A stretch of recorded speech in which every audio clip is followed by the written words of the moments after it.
नमस्कार, न्यूज़ 18 पंजाब हरियाणा हिमाचल देख रहे हैं आप। मैं हूं अमृत वर्दी। बुलेटिन की शुरुआत करते हैं जहरीले जाम के साथ, जिसने अब तक पंजाब में 86 लोगों की जान ले ली है। जी हां, पंजाब में जहरीली शराब से मौत का तांडव लगातार जारी है। शराब पीने से मरने वालों की संख्या लगातार बढ़ती हुई नजर आ रही है। कल तक जो संख्या 40 के पार थी, आज वो 86 तक पहुंच गई है। 3 जिलों में अब तक 86 लोगों की मौत हो चुकी है और सबसे ज्यादा जानें तरनतारन में गई हैं, जहां पर 63 लोगों ने अपनी जान गंवा दी है। जहरीली शराब पीने के कारण इनकी मौत हो गई है। अमृतसर में 12 और बटाला में 11 लोगों की मौत हुई है। अभी भी कई लोगों की हालत गंभीर बनी हुई है, जो अस्पताल में भर्ती हैं। तो पंजाब में जहरीली शराब का तांडव देखने को मिल रहा है। जहरीली शराब से मरने वालों का आंकड़ा लगातार बढ़ता हुआ जा रहा है और अब प्रशासन भी हरकत में नजर आ रहा है। जो पहले किसी तरह की नाजायज शराब बनने के धंधे के ना होने की बात कह रहा था,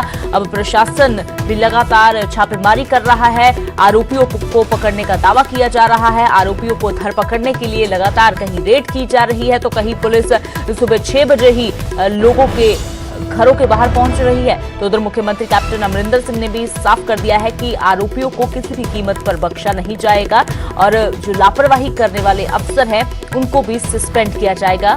इसी के चलते कुछ एसएचओ और कुछ और अफसर जो हैं एसएसपी, उनको सस्पेंड भी किया गया है।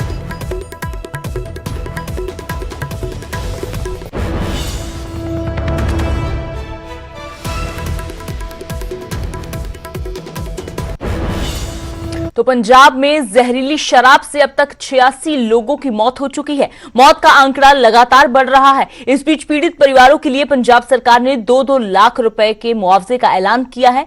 साथ ही सरकार ने दोषियों को सख्त से सख्त सजा दिलाने का भी भरोसा दिया है।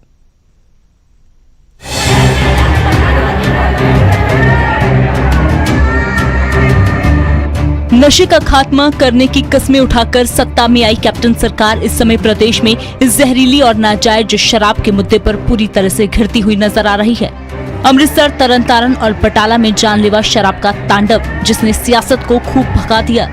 अमृतसर, तरनतारन और बटाला में जानलेवा शराब के तांडव ने सियासत भी गर्मा के रख दी है। पीड़ित परिवारों ने मोर्चा खोल दिया है और समाज सेवी जथेबंदियां भी उनके साथ आनी शुरू हो गई हैं। मामला गरमाया तो सियासतदान भी पीड़ित परिवारों की ओर पहुंच गए। खडूर साहब से सांसद जसबीर डिम्पा मुछल गांव पहुंचे और पीड़ित परिवारों के लिए 2-2 लाख के मुआवजे का ऐलान किया और साथ ही यह भी माना कि कहीं न कहीं लापरवाही तो हुई है। 2-2 लाख की राशि कर दी गई। सीएम साहब से हमने रिक्वेस्ट की थी, मैंने और डैनी जी ने, तो उन्होंने हमारी बेनती मान के 2-2 लाख। वहीं डिम्पा ने हर बार की तरह दोहराया कि दोषियों को किसी भी कीमत पर बख्शा नहीं जाएगा और मामले की जांच हो रही है। सीएम साहब की सख्त हदायत है, अब डीजी साहब ਨੂੰ ਵੀ ਉਹਨਾਂ ਕੀਤੀ, एसएसपी साहब ਨੂੰ ਵੀ ਕੀਤੀ ਕਿ ਇਹ ਤੇ ਸਿਰ ਵੇਚਣ ਵਾਲੇ ਤੇ ਤੁਸੀਂ ਫੜ ਲਏ, ਜਿਹੜੇ ਕੋਈ ਬੰਦੇ ਦੀ ਪੁਲਿਸ ਅਫਸਰ ਦੀ ਕਤਾਈ ਆ, ਕੋਈ ਸਰਕਾਰੀ ਮੁਲਾਜ਼ਮ ਦੀ ਕਤਾਈ ਆ, ਕੋਈ ਵੱਡੇ ਬੰਦੇ ਦੀ ਕਤਾਈ ਆ, ਇਹ ਜਿਹੜਾ ਬੰਦਾ ਇੱਥੇ ਸ਼ਰਾਬ ਲੈ ਕੇ ਆਇਆ, ਜਿੰਨੇ ਥੋਕ 'ਚ ਵੇਚੀ ਆ, ਜਿੰਨੇ ਬਣਾਈ ਆ, ਇਹ ਸਾਰੇ ਦੇ ਸਾਰੇ ਬੰਦੇ ਜਿਹੜੇ ਆ ਉਹਨਾਂ ਤੇ सख्त कार्रवाई कर। वहीं पीड़ित परिवारों ने जहां आरोपियों के खिलाफ कड़ी कार्रवाई की मांग की है, वहीं मृतकों के पोस्टमार्टम न होने की बात भी कही है। पीड़ित परिवारों ने कहा कि गांव-गांव जहरीली शराब और नशे का काला कारोबार चल रहा है। चिर तो वीर जी, बड़े चिर तो गोलियां किते नशे वालियां जरीलियां जड़ियां वो बहुत विगण रहीਆਂ बहुत ज्यादा। किते बंदे किते इस तरह दिने 3-3 ਵਾਰਾਂ ਪੀਣ ਆਉਂਦੇ ਆ, ਲਾਣਾ ਤੇ नहीं कोई आखे लगदा। पुलिस नहीं ਤੁਹਾਡੇ ਪਿੰਡ 'ਚ ਕਦੀ ਨਜ਼ਰ? कोई पुलिस नहीं आउंदी, पुलिस पैसे लेके चल जांदी है। बता दें कि जहरीली शराब पीने से अमृतसर, तरनतारन और बटाला में अब तक 40 से ज्यादा मौतें हो चुकी हैं, जबकि कई अभी भी अस्पताल में भर्ती हैं। बेशक मुख्यमंत्री ने मजिस्ट्रेट जांच के आदेश दे दिए हैं और अलग अलग टीमों का गठन कर दिया है जो इस मामले पर जांच कर रही हैं, लेकिन सवाल बहुत सारे हैं कि आखिरकार इतने लंबे समय तक प्रशासन की नाक के नीचे ये गोरख धंधा चलता रहा, लेकिन कार्रवाई क्यों नहीं हुई? आखिरकार जहरीले जाम से हुई मौतों का जिम्मेवार कौन है? अमृतसर से राजीव शर्मा, न्यूज़ 18। तो अब सवाल खड़े हो रहे हैं, तो सरकार और प्रशासन भी हरकत में नजर आ रहा है। जहरीली शराब के मामले में सरकार का बड़ा एक्शन। एक्साइज विभाग के 7 अफसर और 6 पुलिसकर्मी सस्पेंड कर दिए गए हैं। सीएम ने सभी आरोपियों के खिलाफ जांच के भी आदेश दे दिए गए हैं और ये साफ किया है सीएम ने कि जो भी दोषी पाया जाएगा, चाहे वो कोई पुलिस अफसर हो या फिर एक्साइज विभाग का कोई अधिकारी हो, किसी को भी बख्शा नहीं जाएगा। हर किसी के खिलाफ सख्त कार्यवाही होगी। किसी को भी पंजाबियों को जहर देने की इजाजत नहीं है। कैप्टन ने यह भी कहा कि गैर कानूनी काम करने वाले खुद बाज आ जाएं। गलत काम नहीं रुका तो नतीजे भुगतने के लिए तैयार रहें। कुछ लोगों के लालच की वजह से पंजाबियों को मरने नहीं देंगे। तो सख्त लिहाज में बेशक कैप्टन तो नजर आ रहे हैं, लेकिन सवाल यही है कि अगर यही सख्ती पुलिस की ओर से बरती गई होती, जब लोगों की ओर से शिकायतें उनको की जा रही थी, तो शायद आज 86 लोगों की मौत ना हुई होती। तो अब हालात ये हैं कि पुलिस की ओर से अलग अलग टीमों का गठन किया गया है। सरकार की ओर से मजिस्ट्रेट जांच के आदेश दे दिए गए हैं। 100 से ज्यादा जगहों पर छापेमारी की गई है। 25 गिरफ्तारियां अब तक हो चुकी है। महिला किंगपिन भी एक इसमें शामिल है। तो अभी भी पुलिस लगातार इस मामले में रेड कर रही है और आरोपियों को पकड़ने की कोशिश कर रही है।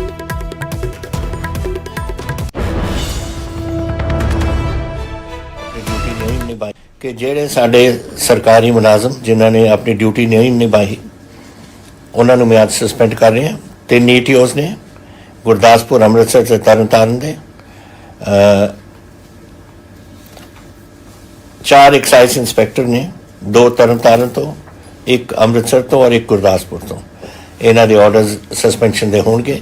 ਇਨਕੁਆਇਰੀ ਹੋਏਗੀ ਔਰ ਦੇਖਾਂਗੇ ਇਹਨਾਂ ਦਾ ਕੋਈ ਇਨਵੋਲਵਮੈਂਟ ਇਹਦੇ ਵਿੱਚ ਹੈ ਜਾਂ ਨਹੀਂ। दूसरे पासे जी पुलिस ने अपनी अनगैली की है, वो 4 तो थोड़े SHOs असी सस्पेंड कर रहे हैं। एक तरसिक्के तो, एक सिटी बटाले तो, एक पुलिस स्टेशन सदर तरनतारन और एक पुलिस स्टेशन सिटी तरनतारन। ये 4 SHOs और 2 DSP Jandiala rural Amritsar rural district ते DSP सब डिवीजन तरनतारन। ये कुछ देर तो मैं सुनिया ये कुछ चल रहा सी और इन्हों ने पता करांगे असीं ने इन्होंने ये काबू क्यों नहीं किया। ये ड्यूटी पुलिस की होंदी है और ड्यूटी एक्साइज डिपार्टमेंट की होंदी है। तो कैप्टन ने साफ ये भी कहा है कि ड्यूटी पुलिस की होती है, तो लापरवाही कहां पर बरती गई है इसके बारे में भी जांच की जाएगी। तो जहरीली शराब पर एक्शन में नजर आ रही है पंजाब पुलिस। कैप्टन की सख्ती के बाद मामले में 17 और आरोपी पुलिस के हत्थे चढ़े हैं। गिरफ्तार लोगों में माफिया मास्टरमाइंड भी शामिल है और एक महिला किंगपिन और नामी बदमाश भी काबू किया गया है। एक ट्रांसपोर्ट कंपनी का मालिक भी हत्थे चढ़ा है। कुछ ढाबों के मालिक और मैनेजर भी काबू किए गए हैं। अब तक कुल 25 आरोपियों की गिरफ्तारी हो चुकी है और पुलिस ने 100 से ज्यादा जगहों पर छापेमारी भी की है। बड़ी मात्रा में कच्ची शराब भी बरामद की गई है और इस शराब में इस्तेमाल होने वाला सामान भी बरामद किया गया है। तो अब तक 25 आरोपियों की गिरफ्तारी हो चुकी है। अलग अलग जगहों से ये गिरफ्तारी हुई है और अभी भी पुलिस लगातार इस मामले में जुटी हुई है।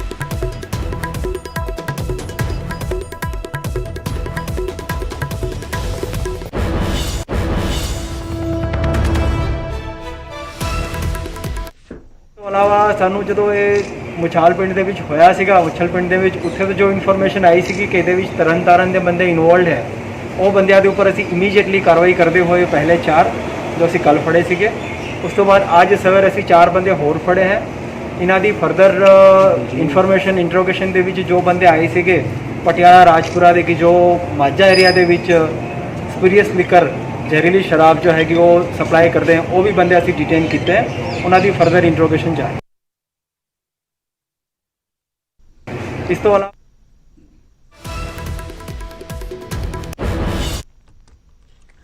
और बात करते हैं अब गुरुग्राम की। गुरुग्राम में मॉब लिंचिंग की रोंगटे खड़े करने वाली तस्वीरें सामने आई हैं। गौरक्षक के भेष में दर्जन भर बदमाशों ने एक शख्स पर हथौड़े से वार किया और बीच बाजार बेरहमी से उसकी पिटाई की, वो भी पुलिस की मौजूदगी में। सवाल कानून व्यवस्था पर उठ रहे हैं कि बदमाशों को खाकी का खौफ क्यों नहीं रहा।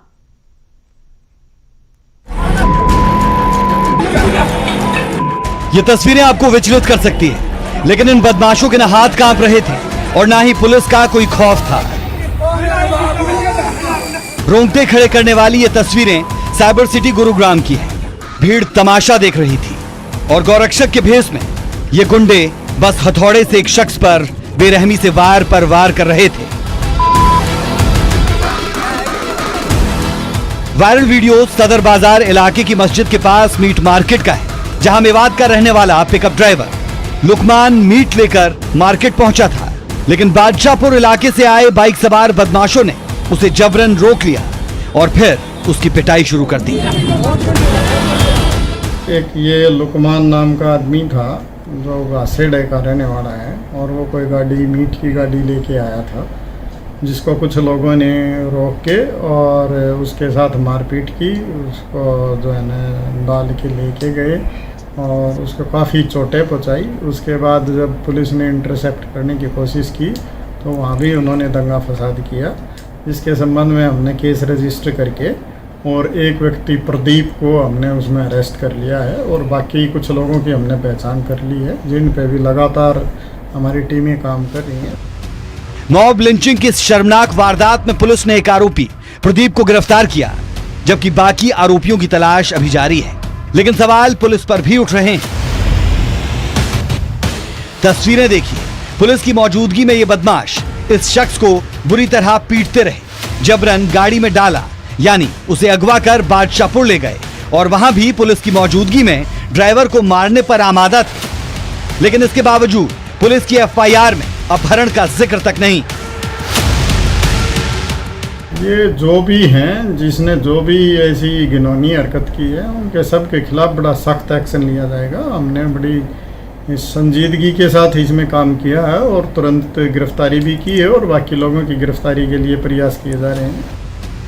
ये गौरक्षक बार बार पिकअप गाड़ी में गौमांस होने के आरोप लगा रहे थे, लेकिन पुलिस ने इससे इनकार किया।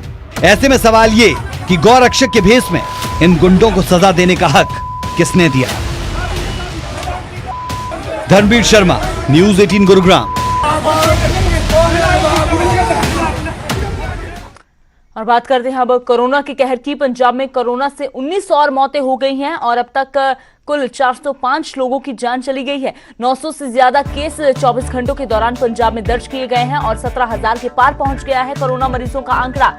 लगातार ये आंकड़ा पंजाब में बढ़ता हुआ नजर आ रहा है और मरीजों की बात की जाए तो अब 17,000 के पार हो गए हैं, जब तक 405 लोग अपनी जान गंवा चुके हैं। अकेले लुधियाना में 10 लोगों की मौत हुई है और 193 नए केस सामने आए हैं। जालंधर में 87 और बठिंडा में 70 नए केस सामने आए हैं। अमृतसर और मोहाली में 44 नए केस सामने आए हैं। गुरदासपुर और कपूरथला में 35 नए मामले दर्ज किए गए हैं। तो कोरोना का कहर जो पंजाब में लगातार बढ़ता हुआ नजर आ रहा है। अब तक जो मामले हैं पिछले 24 घंटों के दौरान सबसे ज्यादा मामले दर्ज किए गए हैं। 900 से ज्यादा केस और 19 मौतें और पंजाब में हुई हैं।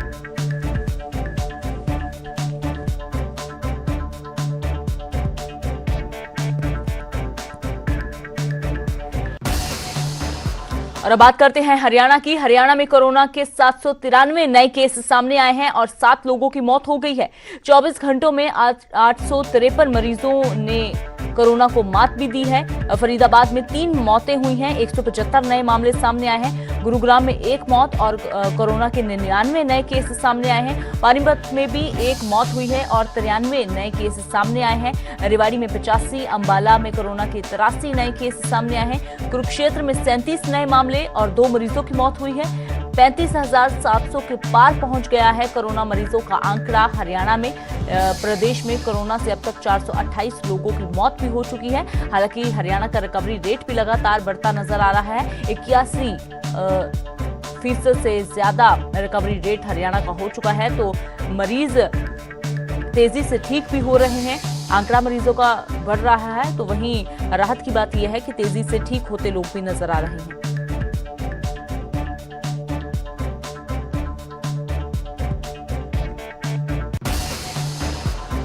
और बात करते हैं अब देवभूमि हिमाचल की। हिमाचल में भी थम नहीं रहे कोरोना के मामले। कोरोना के 70 नए केस 24 घंटों में सामने आए हैं और 43 मरीज ठीक भी हुए हैं। सबसे ज्यादा 15 मामले सिरमौर जिला में सामने आए हैं। हिमाचल में अब तक कोरोना के कुल 2634 मामले सामने आ चुके हैं और 1103 एक्टिव केस हैं। 1502 मरीज ठीक हो गए हैं, यानी कि 1500 से ज्यादा मरीज ठीक हो गए हैं, कोरोना को मात देकर रिकवर हो गए हैं। लेकिन अभी भी 1103 एक्टिव केस प्रदेश में हैं।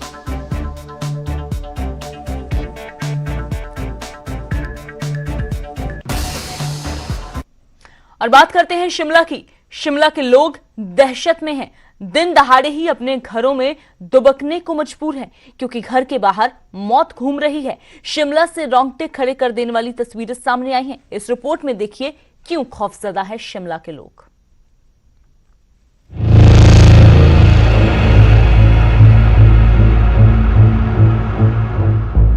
शिमला से ऐसी खौफ की तस्वीरें सामने आई है जिन्हें देखकर रोंगटे खड़े हो जाएंगे।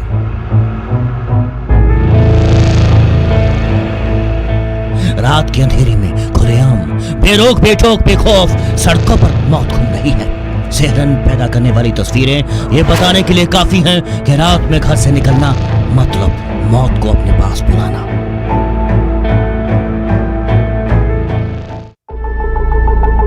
जरा ये तस्वीर ध्यान से देखिए, कैसे ये तेंदुआ धीमे धीमे कदमों से अपने शिकार की तलाश में है और कुछ देर बाद इसे वो शिकार मिल भी गया। पल भर में एक कुत्ते को दबोच लिया। ये तस्वीरें शिमला के भट्टा कुफर के सिमेट्री गेट की हैं। रात 1 बजे के आसपास का वक्त है।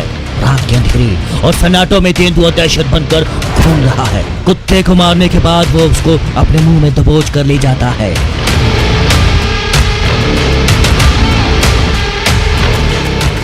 गनीमत रही कि कोई और अनहोनी नहीं हुई। लोग दहशत में हैं। पूर्व पार्षद नरेंद्र नीटू ने बताया कि कई दिनों से ये तेंदुए की दहशत है। विभाग से पिंजरे लगाकर इन्हें पकड़ने की मांग कर चुके हैं। कोई शिकार नहीं मिलने पर कुछ देर बैठकर ये चला गया, लेकिन जब सीसीटीवी फुटेज सामने आई तो यहाँ रहने वाले लोग घबरा गए। लोग प्रशासन से तेंदुओं को पकड़ने की मांग कर रहे हैं ताकि वो बेखौफ अपने घरों में रह सकें। जब तक तेंदुओं को पकड़ा नहीं जाता तब तक लोग दहशत में जीने के लिए मजबूर हैं। शिमला से रेशमा कश्यप, न्यूज़ 18।